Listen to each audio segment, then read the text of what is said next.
की सरांनी खरंच आपल्या मुलींना खूप चांगल्या पद्धतीने सुरुवातीला गुंतवून ठेवली. म्हणजे मुलंही त्यांच्या मागे शेवटी घरात व्याप असतंच, पण त्यातूनही आपल्याला जेवढा वेळ मिळतोय त्यातून आपण जितकी कौशल्य मिळवता येतील तेवढी मिळवणं आपलं काम आहे. घरचा व्याप आपल्या सगळ्यांच्याच मागे आहे, ते काय कुणाच्या सुटलेलं नाही. पण घरी गेल्यावर इथला विचार आपण करत नाही, तसं इथं आल्यावर आपण घरचा विचार करायचा नाही. जोपर्यंत इथं आहे तोपर्यंत आपला पूर्ण वेळ इथं द्यायचा. तरी मी सरांचे खूप खूप धन्यवाद मानते की फक्त एका फोनवर सर आपल्या सगळ्यांसाठी इथं उपलब्ध झाले. सुरुवातीला अगदी सकाळी मुली हजर नव्हत्या, मला त्याचं टेन्शन आलं बाबा आपण बाहेरून एवढ्या पाहुण्यांना बोलवलंय, निदान त्यांच्यासमोर आपल्या मुली असल्या पाहिजेत. पावसामुळे मला थोडंसं शंका वाटत होती, पण तरी खूप चांगला प्रतिसाद दिला. BEd first year, DEd first year, अगदी म्हणजे नवीन असून तुम्ही पूर्ण 100% तुमचं योगदान दिलेलं आहे आणि असंच तुमचं योगदान आम्हाला 2 वर्ष कंटिन्यू मिळू दे. त्याचबरोबर सेकंड इयर वाले सुद्धा जे मध्ये बरेच दिवस नव्हते, गायब झाले होते, ते सुद्धा सगळे आलेले आहेत. आणि मी तुम्हाला सगळ्यांसाठी हर्षा तरंगे यांचं उदाहरण देऊ इच्छिते की हर्षा तरंगे यांनी ऍडमिशन झाल्यापासून एकही कार्यक्रम किंवा एकही दिवस आम्ही कधी सूचना टाकल्या आणि ते आल्या नाहीत असं कधीच नाही. म्हणून त्यांच्यापासून सगळ्यांनी प्रेरणा घ्या की प्रत्येक वेळेला आम्ही बोलवतोय म्हणून तुम्ही येण्यापेक्षा तुम्हाला काहीतरी शिकायचं आहे म्हणून तुम्ही येणं जास्त गरजेचं आहे. आणि त्याचं फलित म्हणजे आज सरांनी जे काही शिकवलं ते तुमच्या सगळ्या विद्यार्थ्यांच्या कृतीत पूर्णपणे उतरलेलं आहे आणि ते तुमच्या कामातून नक्की दिसेल. तुमच्या कामामध्ये जसा तुम्ही अवलंब कराल त्याचे फोटो तुम्ही पाठवा, ते आपण सरांपर्यंत पण पोहोचू. म्हणजे सरांना सुद्धा एक समाधान मिळेल की बाबा मी ज्या मुलींना हे सगळं शिकवलं त्यांनी माझं जे कार्य आहे ते पुढे नेण्याचं काम स्वीकारलेलं आहे. आणि बीएड विद्यार्थ्यांना ही सगळी कौशल्य देण्याचं एक महत्त्वाचं काम ह्याच्यासाठी आहे की आपण पुढची पिढी घडवत आहोत. जर आपणच ऍक्टिव्ह नसेल तर पुढची पिढी सुद्धा तशीच रेंगाळणारी होऊ शकते. असं पण आता मुलं सगळी मोबाईलच्या युगात गुंतलेत, तेव्हा आपण अशा ऍक्टिव्हिटी घरामध्ये सुद्धा करून आपल्या मुलांना मोबाईल पासून लांब ठेवण्यासाठी ह्या सगळ्या साहित्याचा वापर करू शकतो. म्हणजे आपल्याला लागणारं शैक्षणिक साहित्य सुद्धा बनवून मिळेल आणि आपली मुलं सुद्धा मोबाईल पासून परावृत्त होतील. तरी मी आपल्या बीएड कॉलेजचे प्राचार्य यांचे आभार मानते की त्यांनी आपल्याला या संधी दिली. त्याचबरोबर डीएडच्या मुलींसाठी मी खूप कंपल्शन केलं होतं, त्यामुळे डीएडच्या मुलींचे मी आभार मानते की त्यांनी माझे एमकॉम बीएड आहे. नंतर मी एसएनडीटी महिला महाविद्यालयामध्ये असिस्टंट प्रोफेसर आहे. तर आजचा माझा अनुभव म्हणजे भोसले सर, आम्हाला आता सेतूपाठ घ्यायचा होता, शैक्षणिक साधन काय करायचं डोक्यात विचार होता, पण इथून पुढे कधीही मला शैक्षणिक साधन काय करायचं ह्याची भीती मला अजिबात वाटणार नाही. कोणतंही शैक्षणिक साधन मी एकदम कॉन्फिडेंटली करू शकेन आणि मला वाटतं इथं उपस्थित असणाऱ्या सगळ्यांच्याच मनात आता ते निर्माण झालं असेल. त्यामुळे धन्यवाद सर. आणि आमच्या कॉलेजच्या प्राचार्या ज्या सतत आम्हाला कौशल्य देण्यासाठी उत्सुक असतात त्या प्राचार्य मॅडमचे मी धन्यवाद करते. कॉलेजचे अध्यक्ष डोंबाळे सरांचे मी धन्यवाद मानते की त्यांनी इतकं छान आम्हाला कौशल्य देण्यासाठी प्रयत्न केला आणि पुढच्या वर्षी तुम्हीही आणखी परत या अशी आशा व्यक्त करते. धन्यवाद.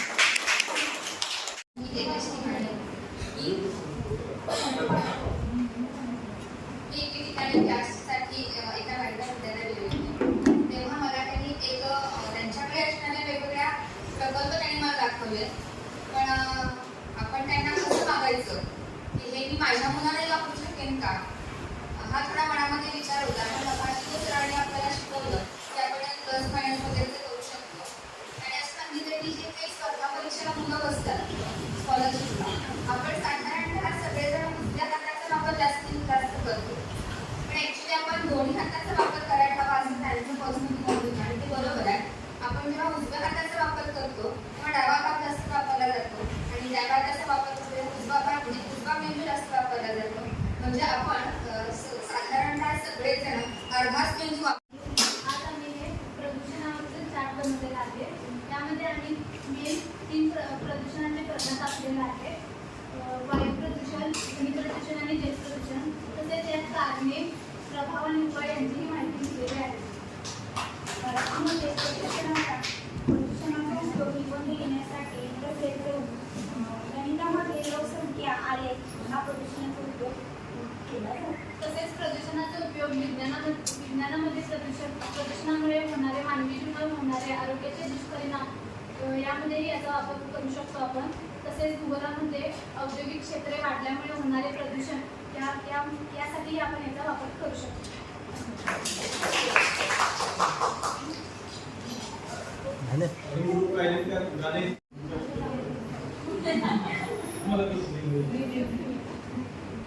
केलेले आहे ऑपोजिट वर्ड्स म्हणजे मुलांना कसं समजायचं लय वेगवेगळं अपोजिट वर्ड आहे त्यांना कसं समजायचं हॅपी अँड सॅड हॅपी म्हणजे मुलांना त्यांच्या पप्पांना काय तर आणून द्या पप्पा एक चॉकलेट आणून द्या पप्पा काय करते चॉकलेट आणून देत नाही म्हणजे त्यांना सॅड होते ना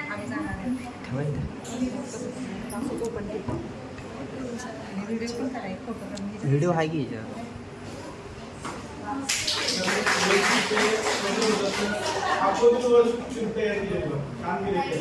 wrong वेगवेगळं opposite word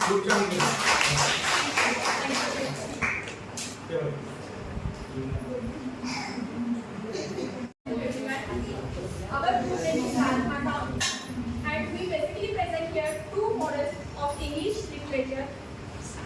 First one, ear phonic sound model is here. Ear. Everyone knows the alphabets and the phonic sounds. And now ear is first phonic sound is I wrote here. And when we add one letter in the ear, it becomes ear. Next.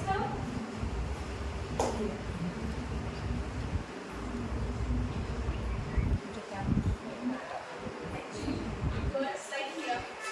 Near. Ear. Ear. Ear. Beer, gear.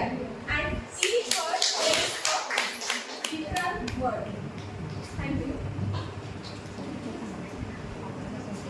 नमस्ते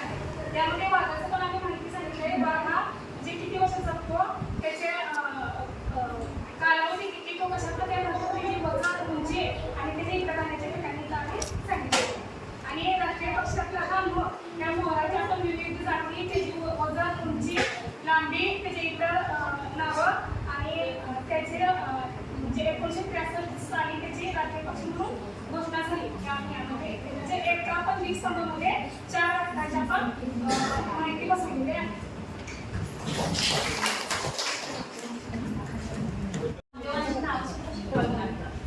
मग आता मी शिकवते आपलं रस शिकवते भाव expressions मग त्यामध्ये काय काय आहे हे आपण कळेल मला काय काय आणि शिवाय याचा एक वापर करू शकतो आपण थोडं मोठं चित्र मला आता वेळ नाही मिळाला पण पूर्ण बॉडी पार्ट्स चित्र काढून आपण एक गेम यावर घेऊ शकतो बॉडी पार्ट्सचा जसे आपण गाढवाला शब्द लावा किंवा आंधळी कोशिंबिरी याप्रमाणे तसा गेम खेळतो त्याप्रमाणे एका मुलाच्या डोळ्यावर पट्टी असेल आणि दुसरा मुलगा स्टिकी नोट्सवरती आपण नावं लिहू शकतो कर्ण नासिका नयन असे संस्कृत नावं लिहून तो गाईड करेल आणि त्याच्या डोळ्यावर पट्टी तो दोन स्टिकी नोट्स त्या बॉडी पार्ट्सवरती चिकटावेल आणि शिवाय एक्सप्रेशन पण घालेल असा एक गेम आपण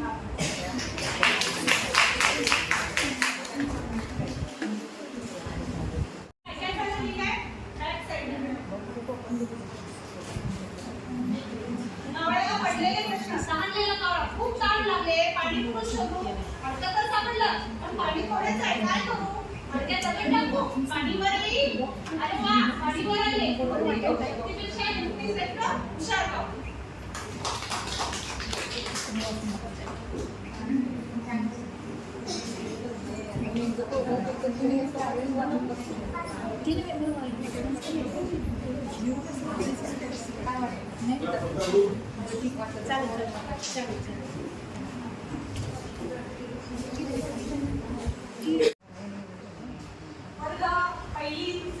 पहिली दुसरीचा असू शकतो आयुष्यात असं प्रसंग खूप वेळा येतात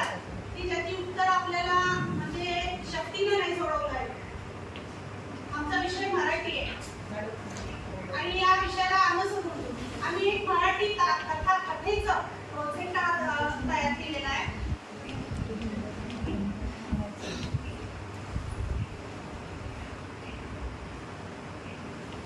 कहाणलेला कावळा. हुशार कावळा भांडले हुशार कावळा कहाणलेला कावळा.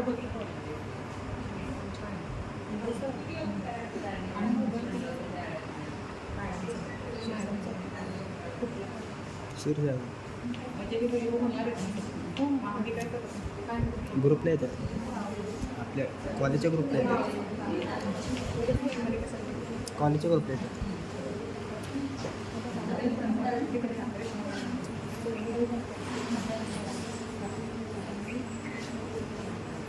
कहाणलेला कावळा. एक कावळा जंगलामध्ये फिरत असतो, त्याला तहान लागलेली असते. पण आता तहान लागली तर काय जंगलामध्ये उन्हामध्ये काय करायचं? तर हा कावळा त्याला एक रिकामं मडकं दिसतं, अगदी थोडं पाणी असतं. थोड्या वेळानंतर त्याला त्या मडक्यात पाणी दिसतं, पण हे पाणी वरती कसं आणायचं? त्याच्यासाठी शक्ती चालू शकत नव्हते. मग तेव्हा तो युक्तीनं त्याच्यामध्ये छोटे छोटे खड्डे टाकतो, पाणी वर येतं. कावळा त्यातलं पाणी पिऊन आपली तहान भागवतो. त्या कथेवरून मुलांना समजू शकतं की शक्तीपेक्षा युक्ती श्रेष्ठ आणि मुला कथा ऐकून आनंदी व्हा. आपण मुलांना शिकवताना बाह्य इंद्रिय आणि अंतरिंद्रिय हे आपण शिकवताना बाह्य इंद्रिय आपण मुलांना पटकन दाखवू शकतो किंवा एखाद्या मुलाला समोर आणलं आपण त्याचे डोळे कान हात त्या पंचेंद्रियाची माहिती आपण देऊ शकतो. पण आपल्याला जे आतमध्ये आंतरिंद्रिय जे आहे म्हणजे हा मेंदू आहे, हा मेंदू आपल्या इथे कवटीमध्ये आहे किंवा वक्षकोपरीमध्ये हृदय आहे, फुफ्फुस आहे, जठर कोपरीमध्ये कटी कोपरी जठर कोपरी हे आहे. हे आपण त्यांना समजावून सांगताना आपण डायरेक्ट त्यांना समजावून सांगू शकत नाही. तेव्हा त्यासाठी आम्ही त्या स्वरूपाचं हे चित्र तयार करून अन्ननलिकेची सुरुवात कशापासून होते तर अन्ननलिकेची सुरुवात ही पहिल्यांदा मुखापासून होते. मुखाजवळ अन्ननलिका दाखवली आहे. ती अन्ननलिकेचं अन्न डायरेक्ट पोटामध्ये कसं जातं तर त्यासाठी आतमध्ये आपल्याला एक नलिका आहे, त्या नलिकेद्वारे अन्न पोटामध्ये जातं. त्यासाठी अन्ननलिका दाखवते. साधारणतः फोटो काढला सेंटीमीटर 10 सेंटीमीटर पर्यंत असतं. त्याची रचना कशी असते आतमध्ये या सगळी प्रतिकृती आम्ही दाखवण्याचा प्रयत्न केला.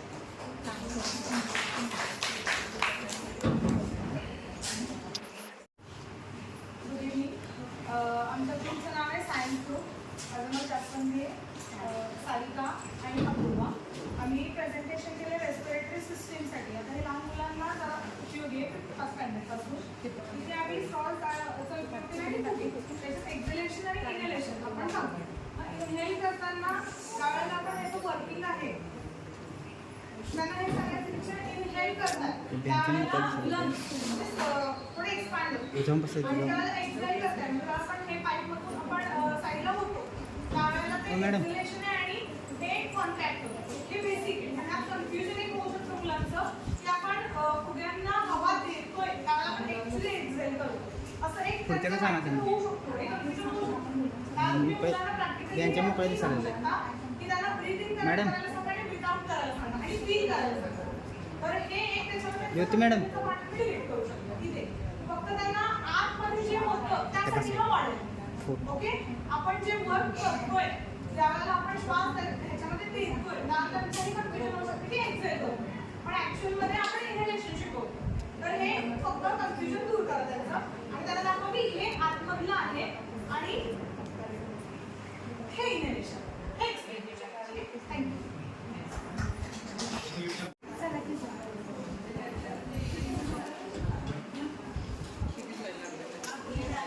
ए परे खाली बस. मम्मीचे एकटीचा बरं फोटो काढायला बस काय ते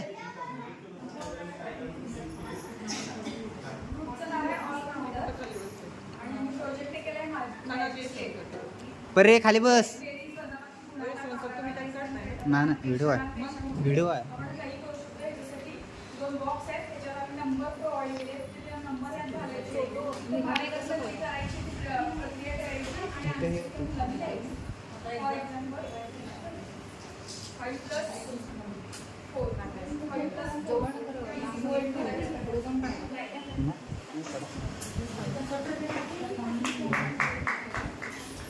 बस झालं एखादा एकच फोटो काढायचं. चेंज करू शकतो आणि नंबर चेंज केल्यानंतर त्याच्यामध्ये मी दुसरा नंबर टाकेल आणि त्याच्यानंतर त्याच्यामध्ये मी कोणतंही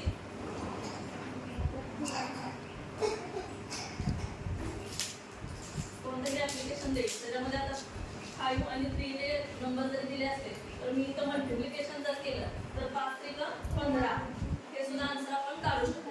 मग दुसरं ह्याच नंबरचे दुसरं तर आपण करू शकतो की डिव्हायडेशन किंवा आपण मायनस सुद्धा करू शकतो. 5 - 3 2 अशा आहे की? पद्धतीमध्ये आपण ते करू शकतो. त्याच्यामध्ये ग्रेटर दॅन पण करू शकतो. ग्रेटर दॅन ते आता काय झालं बघायला लागलो कारण आता पॅकेट फुल आहे. टाकी मग देण्यासाठी काय करणार असे बरेच मल्टिप्लिकेशन आणि डिव्हायडेशन आपण प्रोसेस करू शकतो. हां मग सकाळ तरी तासाच्या आधी मी फुल भरले. Thank you so much. त्या काम तुम्ही दिवस आहे का? हां राहिला एक काम करा उद्या सकाळ आहे ना टाकी मोकळी करून बघतो तिला काय झालं एकदा जर टाकीच्या आधी व्यवस्थित करून घेतो मग तिथनं जर ही काही व्यवस्था होणार कारण आता टाकी मोकळी झाल्याशिवाय काय करणार.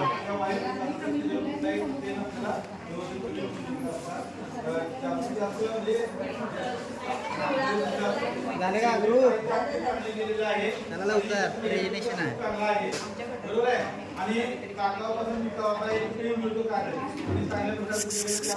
मॅडम तुमचाच आवाज येते. सगळा तुमचा आवाज येतो.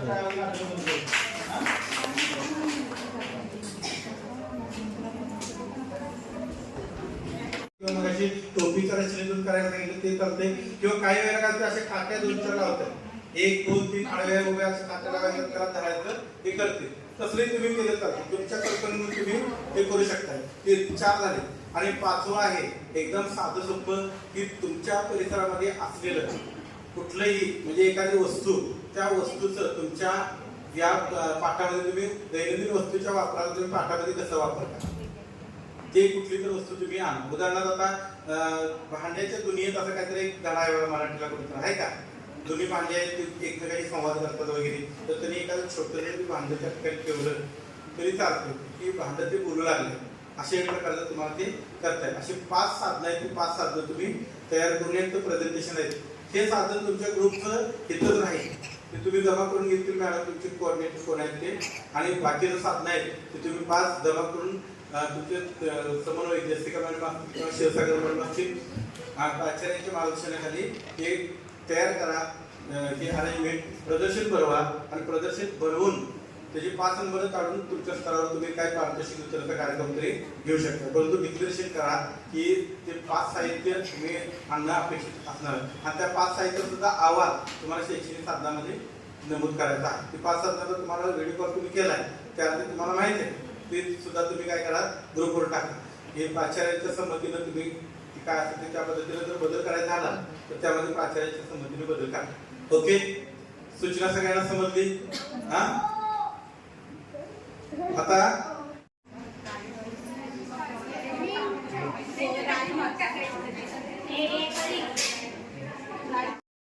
ठीक आहे चला झालं काय मॅडम?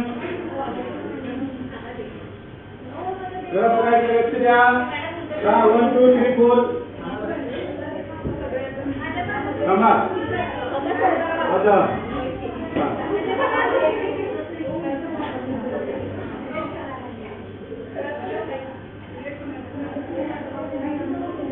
आचार्य तुमचे काय असतील तर ते सगळे काय करतील तुम्हाला प्रदर्शन बनवण्यासाठी सुविधा उपलब्ध करून देतील. पहिला मुद्दा.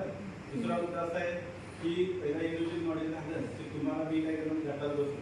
गट कशी असते तर विज्ञानची वेगळी असते गणितची वेगळी असते. आता विज्ञान गणित एकच विषय बरोबर आहे. त्यात आपण गणित घेऊ विज्ञान जॉग्राफी वेगवेगळे आपण असे विषय आपण ग्रुप केले की तुम्ही तुमच्या स्किलप्रमाणे तुम्हाला जे घटक पाहिजे ते घटक घ्यायचे आणि 4 जण असतील 5 जण असतील त्या ग्रुपमध्ये तर त्यांनी काय करायचं एकच टाईप